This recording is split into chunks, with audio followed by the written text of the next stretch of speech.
Next question हम select करेंगे 1.8, बहुत इंपॉर्टेंट क्वेश्चन है। 2 charges QA, okay, 3 microcoulomb and QB minus 3 microcoulomb are located at 20 centimeter apart in vacuum। एक charge, दूसरा charge.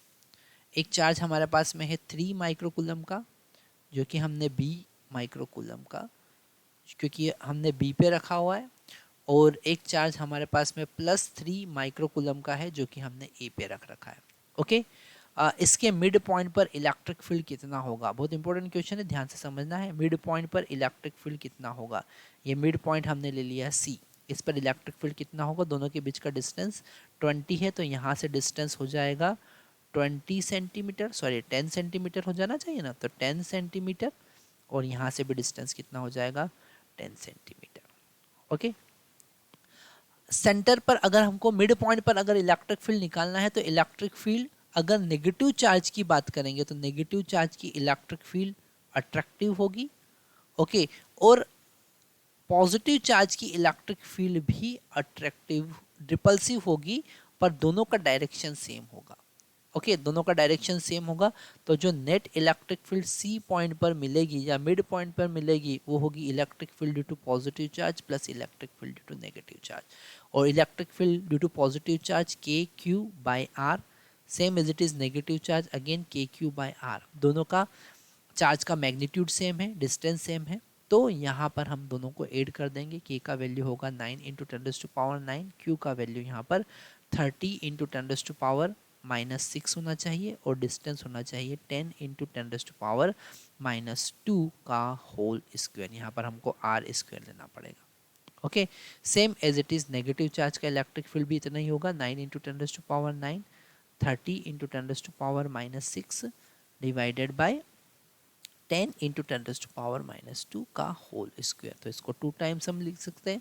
हम लिखेंगे electric field at C is equal to 2 times of 9 × 10⁻, ऐसे हम और सॉल्व कर लेते हैं, तो यहाँ पर इंटू 30 हम लिख देते हैं। ओके, इंटू 30 × 10⁻³ हमको मिलेगा, क्योंकि ये दोनों 16 के 10⁻³ बना लेंगे। यहाँ पर हमको मिलेगा 10⁻⁻1 और उसका होल स्क्वायर। तो electric field eight point C हमको मिलने वाला है, इट इज़ 18 × 3। ओके, तो 18 × 3 × 10⁻³ और नीचे से +2 और आ जाएगा, क्योंकि ये हो जाएगा 10⁻⁻2 ऊपर जाके +2। ओके, तो इलेक्ट्रिक फील्ड एट C हमको मिला 4, 3 1 जा 3 और यहाँ से 2, दैट इज़ 54। ओके, 54 × 10⁻6 न्यूटन पर coulomb. Okay, C mid point पर इलेक्ट्रिक फील्ड हमने निकाला। तो ये हमने A पार्ट सॉल्व किया है। ओके, ये A पार्ट सॉल्व था। अब हम B पार्ट की बात करेंगे। B पार्ट में उसने पूछा है, if the negative test charge of magnitude 1.5 × 10⁻⁹ coulomb is place at this point, what is the force? तो हमको पता है force is equal to Q × electric field होगा। तो Q का वैल्यू होगा 1.5 × 10⁻⁹, और इलेक्ट्रिक फील्ड हम पहले निकाल चुके हैं, दैट इज़ 54 × 10⁻6, और फोर्स को हम न्यूटन में मेजर करेंगे। ओके, इसे कैलकुलेशन हम कर लेंगे, तो ये 3/2 है इंटू 54। ओके, ये कैंसिल होगा, तो यहाँ पर हमको मिलेगा 2 जा, और यहाँ से 1 मिलेगा, तो ये 2 7 जा इंटू 10⁻⁻3। ओके, 3 का फिर मल्टीप्लाई करेंगे, तो 3 7, इसे हम मल्टीप्लाई करेंगे तो हमको मिलेगा 81 × 10⁻³ न्यूटन।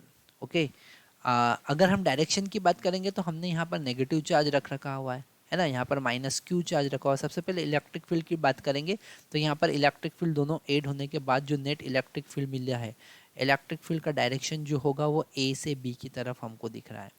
ओके, तो इलेक्ट्रिक फील्ड का डायरेक्शन कहाँ है? A to B। पर अगर हम फोर्स की बात करेंगे और नेगेटिव चार्ज हमने रखा है, तो फोर्स की डायरेक्शन अपोजिट होगी। फोर्स की डायरेक्शन क्या होगी? अपोजिट होगी, from B to A। Okay, तो ये बहुत इंपॉर्टेंट कॉन्सेप्ट है, हमको समझना है कि इलेक्ट्रिक फील्ड में जब कोई नेगेटिव चार्ज हम रखते हैं तो उस पर फोर्स की डायरेक्शन इलेक्ट्रिक फील्ड के अपोजिट होती है। ओके क्योंकि क्वेश्चन में ये भी पूछ सकते हैं कि what is the direction of force, so you have to explain why it is from B to A. And the electric field, why the electric field is from A to B? Because electric field always from the direction of electric field always from positive charge and to the negative charge.